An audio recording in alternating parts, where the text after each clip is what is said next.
Sinigas magpito. Pwede. Dito.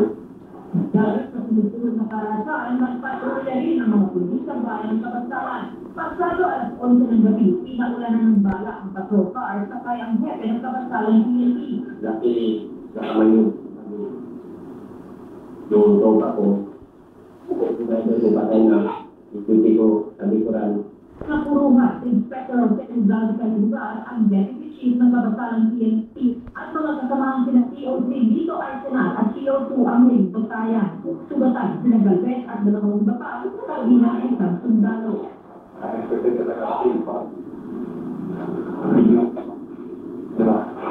Dahil sa mga report na labas na. Niyalig, pagsabog ang mga bayan ng Malakay at Imelda. Sa Imelda, ang Malacan at Butapan Danin ng isang payroll sa ayon ng bomba. Wala na iula na pagka.